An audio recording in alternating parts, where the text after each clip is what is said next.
Just in case you don't know, my name is Teresa Phillips, and I've actually been in the school system for almost 20 years. I was a teacher in a kindergarten classroom for a while, and then I transferred over, and I now work in instructional technology where I train the teachers and students. And I'm also the mom of 2 daughters that have just recently graduated. So I've kind of seen this half-cent sales tax from all different sides. So I wanted to kind of share with you today what it's really used for and more information about it. So let me see. So this half cent is actually up for renewal. It's not a new tax. We actually started 20 years ago with it. So the first time we rolled it out, we started out and just kind of laid the basic infrastructure down. We actually had computer carts out in the classrooms, kind of 3-to-1 student devices, and started kind of planning for our future. And then 10 years later, it was renewed again in 2013. And with this past 10 years, we've been able to take it so that all of our students have 1-to-1 devices. Students in grades 4 through 12 actually have a device that they take home, and students in grades K through 3 have a device that stays at school.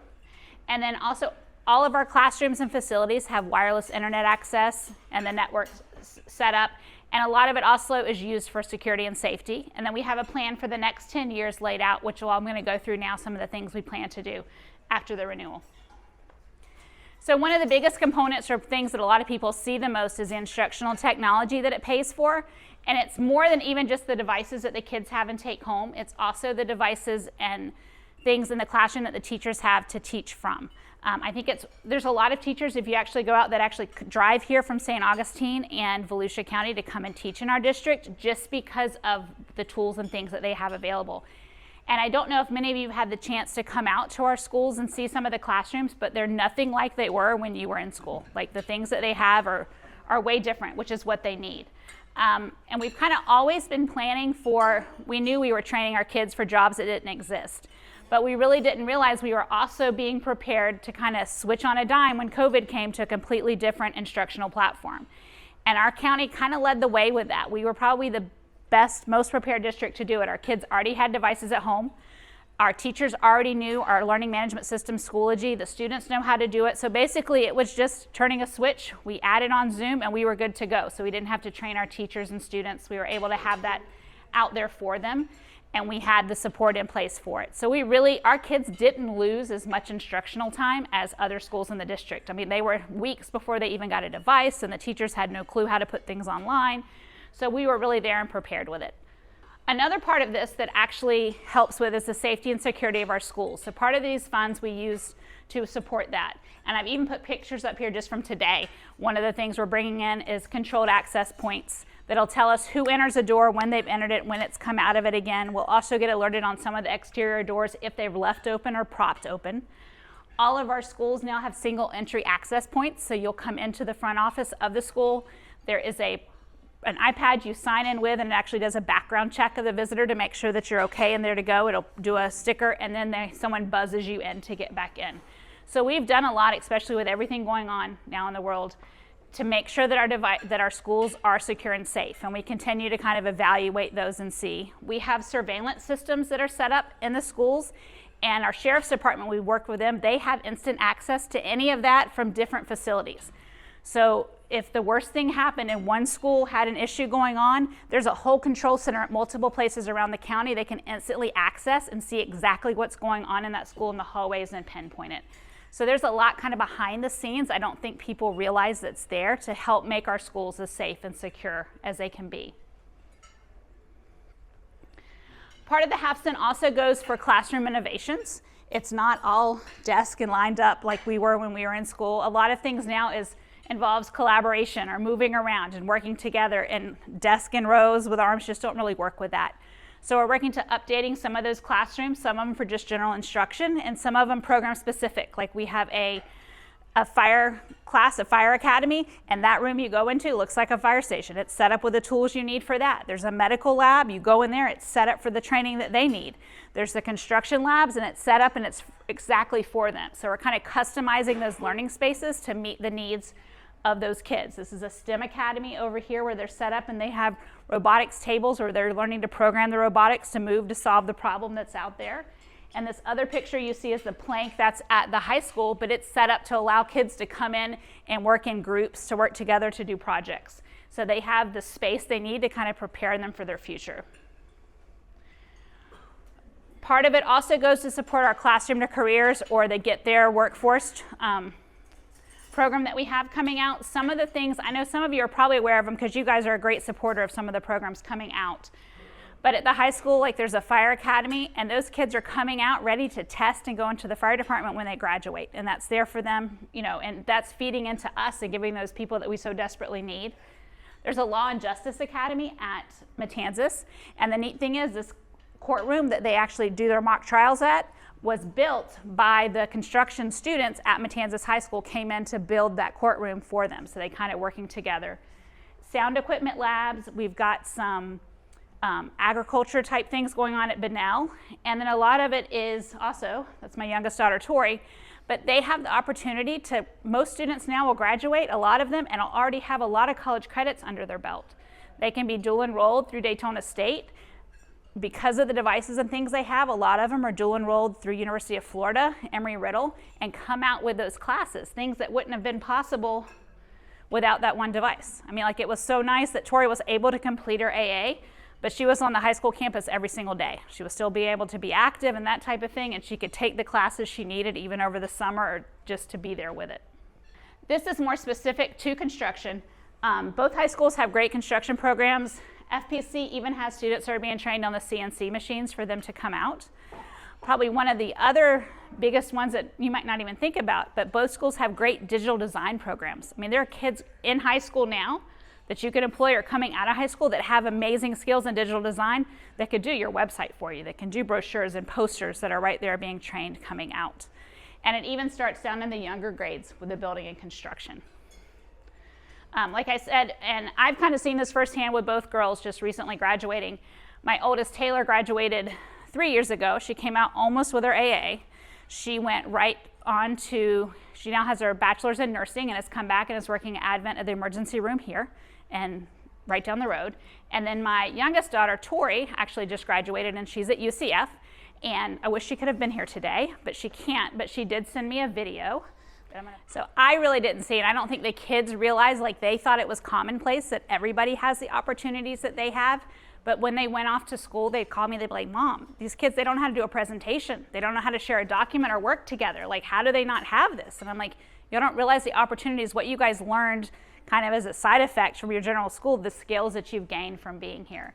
And I will say, even just kind of watching them go through the steps and from things we've done, a lot of the girls' friends have gone into fields like engineering and computer science that typically girls aren't going into. But I think it's because here in Flagler County, everybody has access to all of the same tools and things. Like they don't think it's any different. It's not just, you know, I'll get the computer for the son. He kind of showed a little bit of interest. It's everybody's exposed to all of the same things. So I think that's really paying off, making a big difference too. Part of it also goes to operational efficiency, which is a way that we use to help just make sure we're being good stewards of every dollar. I mean, like we've got it set up so that all the air conditioning systems throughout the whole district are managed in one spot. And it's set up so that with smart technology so we can tell when it's open, when people are there and adding those things. Bus routes are set up and it's mapped through a GIS system to tell what's the best route for them to go on. So there's a lot of little things in the background that we do to, one, make it as most efficient as possible, but it's also saving as much money from that as we can so that we can take that money to put it back into the students. This is the actual ballot language that'll be there for November 8th. It is on the back of the ballot, but a couple of things to know that it is going to be, this half cent, which is all of it stays right here in Flagler County, which is great. It's going to support the technology upgrades, retrofitting, equipment and improvements, safety and security, and then school facility like additions and add-ons. Like I know we're doing a big addition coming up at Matanzas, and part of that's going to be to support the construction program there, renovations, and then school bus safety and that type of thing. This year new also, part of it'll go is able for charter schools to have to support their students as well. So that's kind of what this is for. Again, it'll be on the November 8th ballot. And a couple things that I want you to just know when you're, is that one, it's not a new tax. It's not going to increase your taxes at all. It's paid by everyone, including visitors. So it's not just us, it's any visitor to the county too. They're paying sales tax, and all that money is staying in Flagler County. It doesn't leave. It goes specifically for these things, and specifically to the, all of it goes right to the students. It's amazing to see what it does for these kids. Couple key dates, make sure if you're not registered to vote, you have until October 11th, and then you can do early voting or mail-by voting. So I just want to say thank you as a school employee and more as a parent, just for the continued support that we've had in our district and our county. And I'm going to turn it over now to Ms. Conlon Banco, who's part of the Political Action Committee that supports this as well. My name is Conlon Banco. I am first and foremost the mom of 4, 2 of whom are Flagler County Public School students. One's at FPC and I have one at Indian Trails. But what does it mean to get it passed here in Flagler County? I'm the chairman of the campaign, the Half Cent for Flagler Schools. And it means that every 10 years, the voters here have to say yes again to keep this sales tax. This is nothing new. Everybody just needs to say yes again. What we have found out, we started this campaign probably about March, and we've been talking to people in the community. You'll start hearing this a lot more as we get closer to November 8th. Radio, we have ads getting ready to go. What we have found out is if we just let people know, if we just let our citizens know what this is about, they will say yes. So how many votes is it going to take to get this passed? There are 95,144 voters in Flagler County. I wish all of them would come out and vote. I'm a proud U.S. citizen, and I wish that would happen. But we know from the last 2 cycles that has not happened. However, Flagler County has a very high general election turnout. 2020, we had 78% of our registered voters come out, and in 2018, you had 65%. So we're looking at, to get to a victory right now, if we had the same turnout, we'd need somewhere between 30 to 37,000 yes votes, depending upon who's coming. Okay, so we need 50.1% of our voters to say yes. So we did a little breakdown to try to make sure that if we're running a campaign, that, and running a campaign means that we do it with, this is a citizen-led initiative, that we are being responsible with our funds and our money. Super voters. So these are people who have voted in the last 3 general elections. There's about 40,000 of them in Flagler County. So what that tells me is if we reach every super voter, and as I said, if we just reach those voters and tell them what it is, we get a yes. So if we can reach those 40,000 super voters by November 8th, I think we will get to victory. So how are we going to do that? First, we took the temperature of the room. We had a little push poll survey that we sent out over the last several months. We got close to 200 respondents, which actually is pretty good for a survey. Almost 90% of those folks said yes. We were able, everyone gave us their email, and we were actually able to match 100 of those voters back to the voter rolls, and they were super voters. And over 90% of those were yeses. So I'm just driving home that point, that if we can just reach them, we'll have our 50.1% for sure. So our goal to reach this, we are spending roughly $60,000 on radio, newspaper, all of your local, Facebook booths. The biggest chunk of that budget is going to come in mailers. That budget is to try to get at least 3 mailers out to different segments of people who vote by mail and those super voters. Right now, we're sitting at about $30,000. I'm sorry. I thought something else was there. Right now, we're sitting at about $30,000. That means that we need, I will tell you, we need probably about another $10,000 so that we can do 1 mailer to all of those super voters. If we can raise another $30,000, then we'll do the other 2 we were planning. So this is my ask of you. We need to reach people. So we have a website, the Half Cent for Flagler Schools. That is a QR code there right now. So if everybody would take out their phone, if you go to that website, you can donate right now to that website. Once we close out this campaign, which will close out in November, all of the proceeds that are left will go directly to the Education Foundation of Flagler County. So again, this is a campaign for schools, for kids, and it will continue to be for schools and for kids no matter what. We also have a Facebook page, and we'd like you to like that and follow that. I can't thank you enough for the Home Builders Association endorsement. We have a section on our website where you can endorse it individually and add your name to a list, or if you have a business, you can endorse it through your business. And we have signs here tonight. We need to get these signs out.